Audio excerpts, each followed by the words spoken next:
आंबेडकर चळवळीतील सुप्रसिद्ध गायिका अंजली भारती यांच्या वक्तव्याचा जाहीर निषेधच.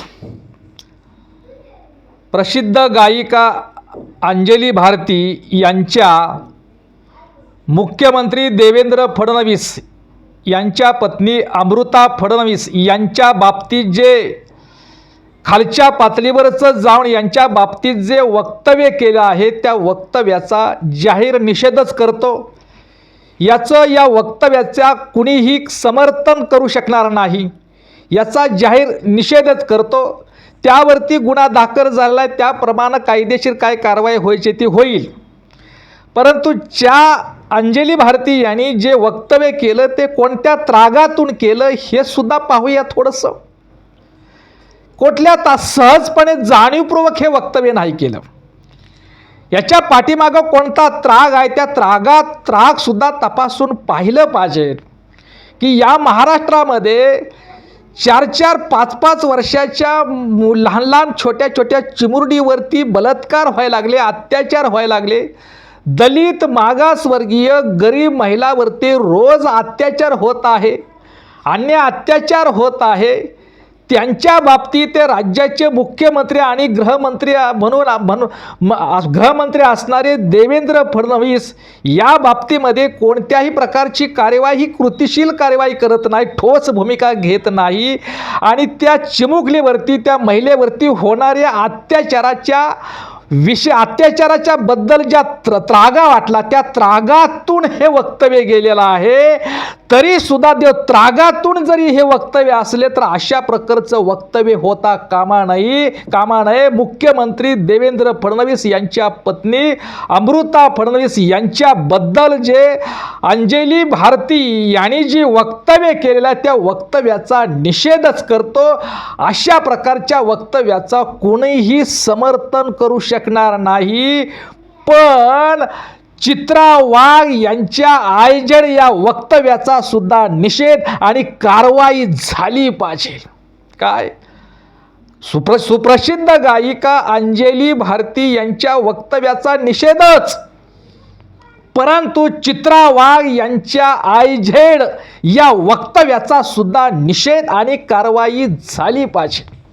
मागील प्रचार सभेमध्ये बोलताना चित्रा वाघ यांचं वक्तव्य आहे की मुख्यमंत्री देवेंद्र फडणवीस यांच्याबद्दल, यांच्या विरोधात जर कोण बोलेल त्यांची आयझेड करणार, हे वक्तव्य केलेलं आहे. आयझेडची व्याख्या चित्रा वाघ हे सांगतील का? आयझेड म्हणजे काय हो? आयझेड म्हणजे काय? सरळ आईवरून दिलेली घाणेरडी आणि अश्लील शिव्या आहे. काय? आयझेड ही आईवरून दिलेली शिव्या आहे. अत्यंत अश्लील आणि खालच्या पातळीवरची आणि घाणेरडी अशी शिव्या आहे ती. ही शिवी देत असताना मुख्यमंत्री देवेंद्र फडणवीस यांच्या विरोधात जर कोण बोललं तर त्यांची आयझेड करणार, अशा प्रकारची घाणेरडी आणि अश्लील भाषेतील आयझेड नावाची शिवी देत असताना चित्रा वाघ यांना लाज नाही वाटली? त्यावेळी या चित्रा वाघच्या आयजेड या शिवीचा कुणी निषेध नाही केला, त्यांच्यावर नाही कारवाई केली, त्या कारवाईची मागणी केली. कुठल्या प्रस्थापित पक्षाने त्याचा निषेध आणि कारवाईची मागणी नाही केली. त्यांना चित्रा वाघ यांना महिला आयोगाच्या अध्यक्ष रुपाली चाकणकरने नोटीस नाही बजावली. आणि चित्रा वाघ या आयजेड ही एक प्रकारची शिवीच आहे. अहो, सुप्रसिद्ध गायिका अंजली भारती यांनी मुख्यमंत्री देवेंद्र फडणवीस यांच्या पत्नीच्या संदर्भात जे वक्तव्य केलं त्याचं समर्थन होऊ शकत, त्याचा निषेधच.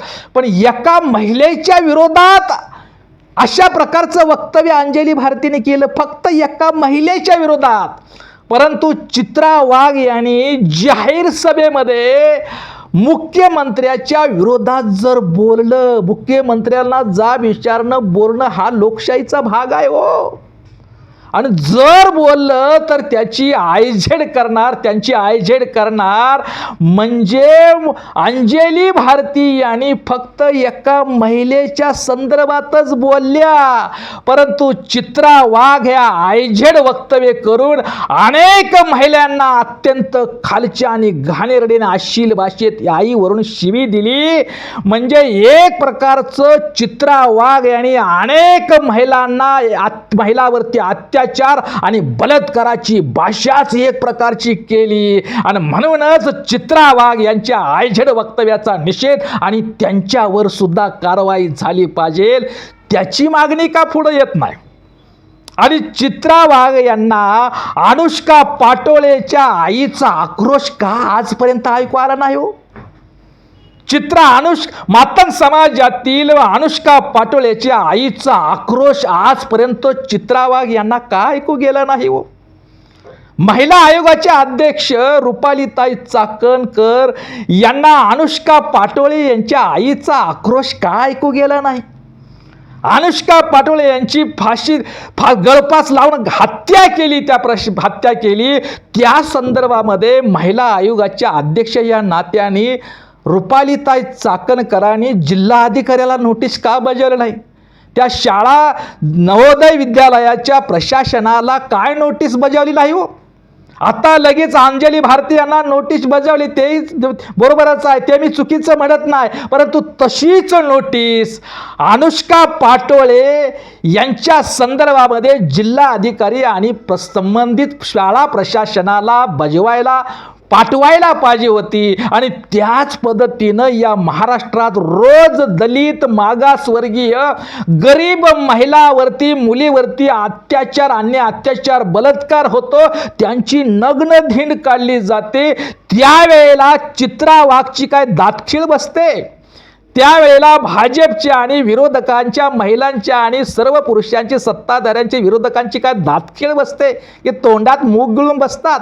महिला आयोगाच्या अध्यक्ष त्यावेळेला काय का बोलत नाही? का त्यांची सुद्धा दातखीळ बसते? त्यावेळेला ते का नोटीस पाठवत नाही? याचा सुद्धा विचार होणं गरजेचं आहे. जर अनुष्का पाटोळे हिच्या ठिकाणी जर मुख्यमंत्री देवेंद्र फडणवीसची मुलगी असती तर चित्रा वाघ तिथं धावून गेल्या नसतात का? तिथं चित्रा वाघ तितकं निषेध नोंदवला नसता का? त्या ठिकाणी चित्रा वाघ तात्काळ प्रतिक्रिया दिल्या असत्या आणि महिला आयोगाच्या अध्यक्षांना सुद्धा तात्काळ नोटीस पाठवली असती. सर्व पक्षातील महिला, प्रस्थापित पक्षातील महिला कामाला लागल्या, तात्काळ प्रतिक्रिया दिली असती, न्यायाची मागणी केली असती. पण मातंग समाजातील अनुष्का पाटोळे आणि तिची आई आणि कुटुंबाचा आक्रोश इथल्या प्रस्थापित राजकारणाच्या महिलांना ऐकू गेला नाही. ही सुद्धा शोकांतिका आहे.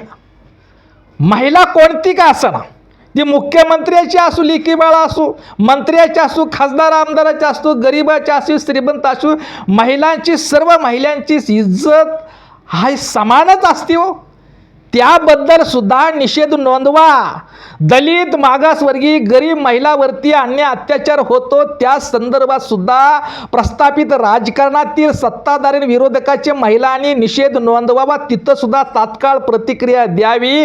मुख्यमंत्र्याच्या बायकोच्या विरोधात बोललो म्हणून तात्काळ निषेध नोंदवला, ही सुद्धा सोयीची भूमिका आहे. हा सुद्धा तुमचा ढोंग आहे, ही तुमची सोयीची भूमिका, हे तुमचं ढोंग सुद्धा महिलेवरती एक प्रकारचा अत्याचारच आहे. आणि हे कधी वक्तव्य केलंय हो? भंडारा येथे हे अंजली भारती यांचं वक्तव्य हे 13 जानेवारीचं आहे.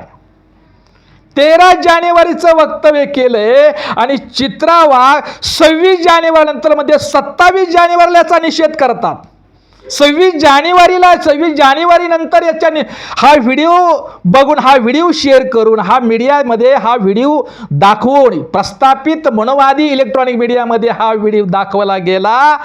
13 जानेवारीचं हे वक्तव्य अंजली भारतीचं 26 जानेवारी नंतर मीडियामध्ये आलं आणि त्याच्यावरती हा प्रस्थापित राजकारण भाजपच्या ह्या चित्रा वाघ यांचं वक्तव्य आणि निषेधाचं वक्तव्य आणि कारवाईची भाषा सुरू झाली. महिला आयोगाच्या अध्यक्षानं त्यानंतर नोटीस पाठवली रुपालीताई चाकणकरांनी. त्यावेळी भाजप आणि सर्व पक्षातील नेत्यांनी याच्यावरती निषेधाच्या प्रतिक्रिया नोंदवल्या. पण 13 जानेवारीचं हे वक्तव्य आहे ना अंजली भारतीचं, मुख्यमंत्र्याच्या पत्नीच्या संदर्भामध्ये जे वक्तव्य आहे ते चुकीचंच आहे, त्याचा निषेधच आहे हो. पण ते 13 जानेवारीचं ते वक्तव्य तुम्ही 14 जानेवारीला निषेध व्यक्त करायला पाहिजे होता, 15 जानेवारीला, 16 जानेवारीला, 17 जानेवारीला, 18 जानेवारीला, 20 जानेवारीला, 21 जानेवारीला, 25 जानेवारीला. म्हणजे जवळजवळ तुम्ही 10-12 दिवस शांत बसला हो, तुम्हाला कळलं नाही. आणि जेव्हा 26 जानेवारीला नाशिकचे पालकमंत्री गिरीश महाजन यांनी आपल्या भाषणातून प्रजासत्ताक भारताचे शिल्पकार महामानव डॉक्टर बाबासाहेब आंबेडकरांचं नाव घेतलं नाही, म्हणून तेथील वर्दीवर असणारी भीमाची वाघीण माधवीताई जाधव यांनी जाब विचारला, निषेध व्यक्त केला आणि त्या प्रकरणात त्या घटनेची चर्चा संपूर्ण महाराष्ट्रामध्ये घडली. टीकेची झोड उठली आणि त्यातून त्या लोकांचं लक्ष विचलित करण्याकरता तुम्ही अंजली भारती या प्रसिद्ध गायिकेचा 13 जानेवारीचा व्हिडिओ व्हायरल करून शेअर करून मीडियामध्ये त्या प्रकारचा निषेध व्यक्त करत आहात. म्हणजे ते लक्ष विचलित करण्याकरता तुम्ही निषेध व्यक्त करत आहे. मुख्यमंत्र्यांच्या पत्नी असणाऱ्या अमृता फडणवीस यांच्याबद्दल जे वक्तव्य केले आम्ही त्यांचा प्रामाणिकपणे निषेध व्यक्त करतो, त्याबद्दल कारवाई झालीच पाहिजे, त्याच्या संदर्भात कुणीच समर्थन करणार नाही. परंतु तुम्ही किती सोयीची भूमिका घेताय. 13 जानेवारीचं वक्तव्य लगेच तुम्ही निषेध नाही केला. 26 जानेवारीला जेव्हा भाजपच्या गिरीश महाजन आणि भाजपच्या विरोधात जेव्हा लोकांमध्ये संतापाची लाट निर्माण झाली, तेव्हा लोकांचं लक्ष वळवण्यासाठी विचलित करण्याकरता तुम्ही हा व्हिडिओ करून परत निषेधाच्या पुरा बातम्या सुरू केल्या, निषेध व्यक्त केले, अंजली भारतीवरती कारवाई करण्याची भाषा आणि निषेधाची भाषा करते. हीच तुमची सोयीची भूमिकाच आहे. खरंच तुमचं यातून मुख्यमंत्री देवेंद्र फडणवीस यांच्या पत्नीच्या संदर्भात तर प्रामाणिक भूमिका आहे का हो? जर प्रामाणिक भूमिका असती तर तुम्ही 14 जानेवारीला निषेध केला असता ना. तुम्ही 15-10 दिवसामध्ये कधीही मी निषेध व्यक्त करून कारवाईची मागणी केली. 26 जानेवारीलाच तुम्ही निषेध का करायला लागला? हे सुद्धा तुमची सोयीची भूमिका आहे, हे सुद्धा तुमचं ढोंगच आहे. महिलाबद्दलचं हे ढोंग सोयीची भूमिका हा सुद्धा महिलेवरती तो अत्याचारच आहे. महिला कोणती असो, परस्त्री माते समान माना हा जगातला सुंदर विचार छत्रपती शिवाजी महाराजांनी आम्हाला दिला. आम्ही छत्रपती शिवरायांचे मावळे आहोत. शत्रूच्या स्त्रीबद्दल सुद्धा इज्जतीनं आणि सन्मानानं वागा अशा प्रकारचा विचार देणारे छत्रपती शिवरायांची आम्ही मावळे आहोत. बुद्ध फुले आंबेडकर यांच्या चळवळीचा संस्कार असणारे आम्ही अनुयायी आहोत, आम्ही लोक आहोत. निश्चितपणे प्रसिद्ध गायिका अंजली भारती यांच्या मुख्यमंत्री देवेंद्र फडणवीस यांच्या पत्नीबद्दल जे वक्तव्य केलेलं आहे त्या वक्तव्याचा जाहीर निषेधच करतो. परंतु चित्रा वाघ यांच्या आयझेड या वक्तव्याचा सुद्धा निषेध आणि त्यांच्यावर सुद्धा कारवाई झाली पाहिजे. मला या ठिकाणी एवढं म्हणायचं की बाबा मुख्यमंत्र्याची पत्नी म्हणून त्या प्रोटोकॉल पाळतात का ना पाळतात याबद्दल सुद्धा मला काय म्हणायचं नाही. देवेंद्र फडणवीसच्या पत्नी अमृता फडणवीस हे कोणते कपडे घालतात याच्याबद्दल आम्हाला काहीच म्हणणार नाही. ते योगाच्या वेळेला जे कपडे घातलेले होते ते कपडे पाहून अक्षय कुमारनं सुद्धा तोंड दुसरीकडे फिरवलं. आम्हाला त्याबद्दल अजिबात म्हणायचं नाही. कोणती मुलींना आणि महिलांनी कोणते कपडे घालावते याबद्दल अजिबात आमचं म्हणणं नाही. आम्ही काय मनोहर भिडे सारखे हलकट माणसाच्या विकृत प्रवृत्तीचे अजिबात नाही. मुलींनी आणि महिलांनी कोणते कपडे घालावते हे मनोहर भिडेच्या विकृत मानसिकतेचे आम्ही नाही. देवेंद्र फडणवीस यांच्या मुख्यमंत्री देवेंद्र फडणवीस यांच्या पत्नी अमृता फडणवीस यांनी कोणते कपडे घालावे याचा अधिकार त्यांना हिंदू धर्म देत नाही. काय कोणती कपडे घालावी, स्त्रियांनाच नव्हे, स्त्रियांना देवेंद्र फडणवीस यांच्या पत्नी अमृता फडणवीसलाच नव्हे तर सर्व भारतातील महाराष्ट्रातील स्त्रियांना कोणती कपडे घालावी हा हिंदू धर्म सांगत नाही, हिंदू धर्म अधिकार देत नाही, तर महामानव डॉक्टर बाबासाहेब आंबेडकरांच्या भारतीय संविधानाचा तो अधिकार आहे. निश्चितपणे त्यांच्यावरचं जी वक्तव्य असं करायलाच नाही पाहिजे होतं.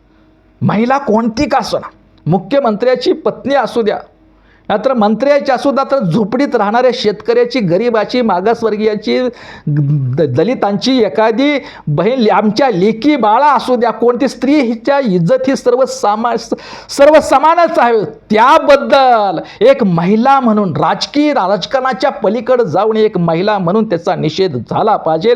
एक बुद्ध शिवराय फुले शाहू आंबेडकरांच्या महाराष्ट्राचा मी एक अनुयायी आहे, मी एक रहिवासी आहे, मी एक वारसा आहे, ह्या भूमिकेतून त्याचा निषेध व्हावा एवढीच अपेक्षा या ठिकाणी व्यक्त करतो.